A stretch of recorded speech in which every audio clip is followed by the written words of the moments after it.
السلام علیکم ورحمۃ اللہ وبرکاتہ۔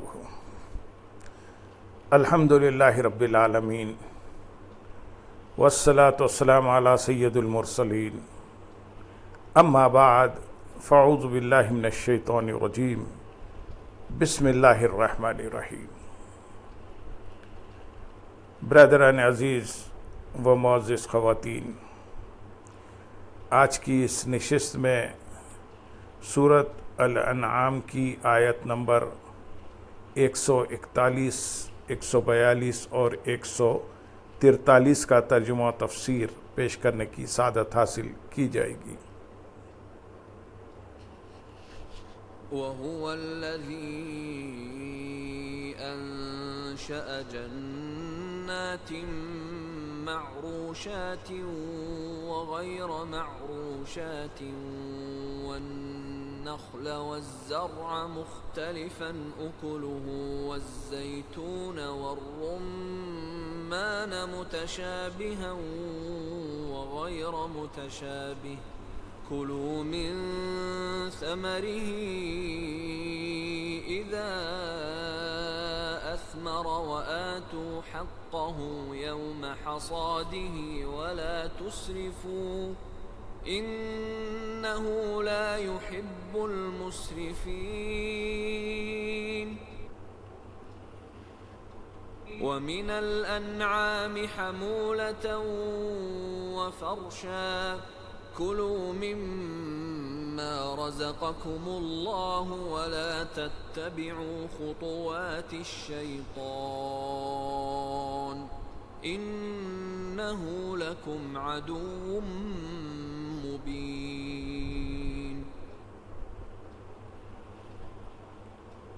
8 أزواج، من الضأن 2 ومن المعز 2، قل آذكرين حرم أم الأنثيين أما اشتملت عليه أرحام الأنثيين، نبئوني بعلم إن كنتم صادقين۔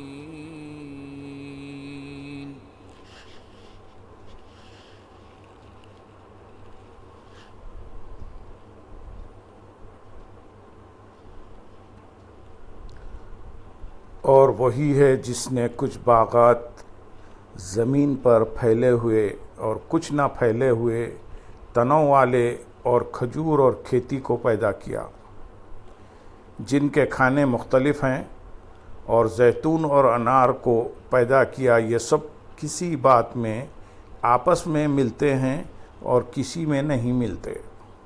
جب وہ درخت پھل لائے تو اس کے پھل سے کھاؤ، اور اس کی کٹائی کے دن اس کا حق دو، اور فضول خرچی نہ کرو، بے شک وہ فضول خرچی کرنے والوں کو پسند نہیں فرماتا۔ اور وہی ہے جس نے باغ پیدا کیے۔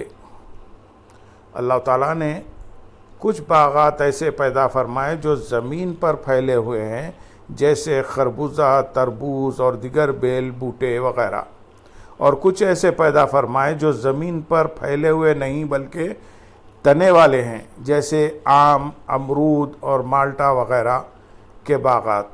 اسی طرح کھجور اور کھیتی، انار اور زیتون کو پیدا فرمایا، اور اس میں اللہ عز و جل کی عجیب قدرت ہے کہ ان پھلوں میں تاثیر اور ذائقے کے اعتبار سے تو فرق ہوتا ہے، لیکن رنگ اور پتوں کے اعتبار سے بہت مشابہت ہوتی ہے۔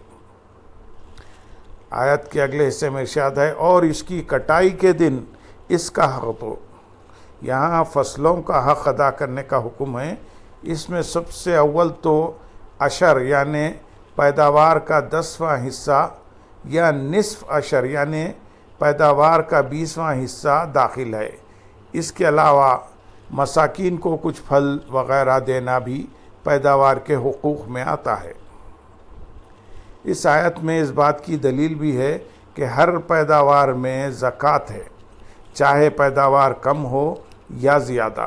اس کے پھل سال تک رہیں یا نہ رہیں، کیونکہ اللہ تعالیٰ نے اس آیت میں کسی قید کے بغیر فرمایا، اور اس کی کٹائی کے دن اس کا حق دو۔ اور حضرت عبداللہ بن عمر رضی اللہ تعالیٰ عنہ سے روایت ہے، رسول اللہ صلی اللہ علیہ وسلم نے ارشاد فرمایا، جو زمین بارش، نہر اور چشموں سے سیراب ہو اس میں عشر ہے، اور جو پانی کھینچ کر سیراب کی جائے اس میں نصف عشر ہے۔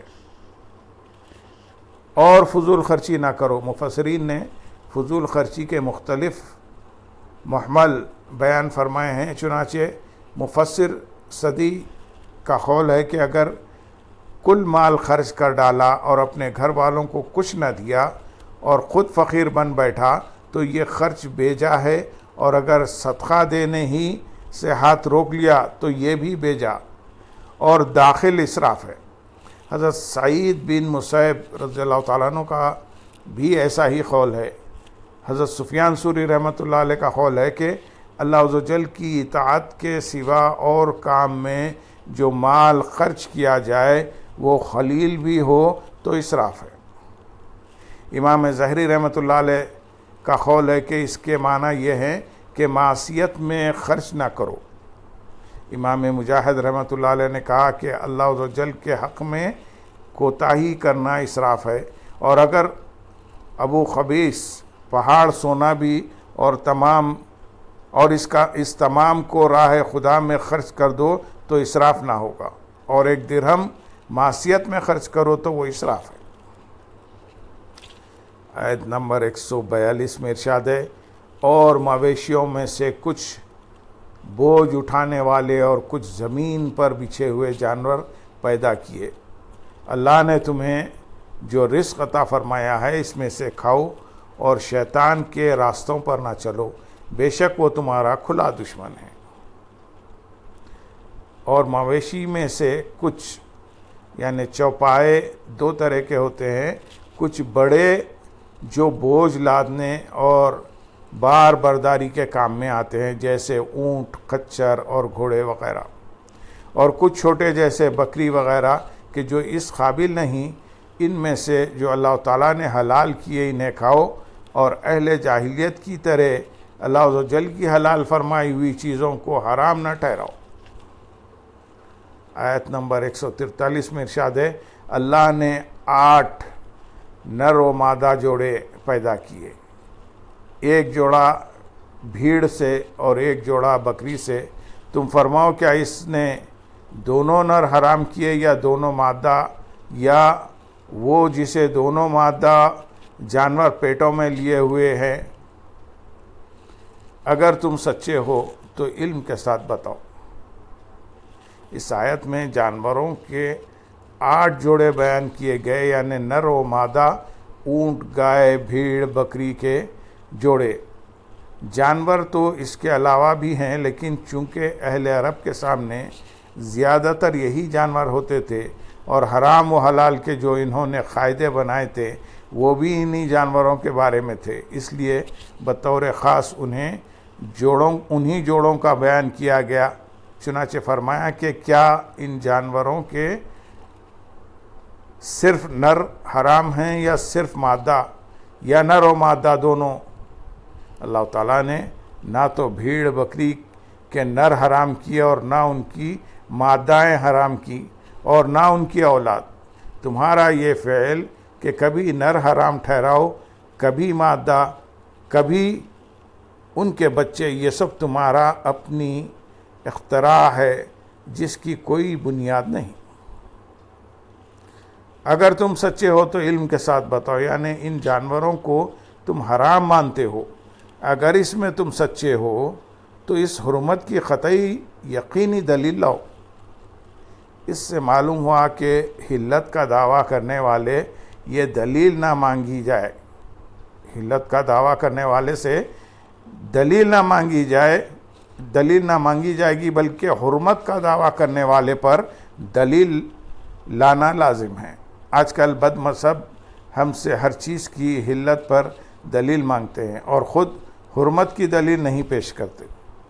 یہ اصول قرآن کے صریح خلاف ہے۔ خود غور کر لیں کہ اللہ تعالیٰ نے ان جانوروں کے حرام ماننے والوں سے دلیل مانگی ہے، یا حلال سمجھنے والوں سے۔ اللہم صلی علی سیدنا محمد وعلی علی سیدنا محمد مبارک وسلم وآخر دعوانا ان الحمدللہ رب العالمین۔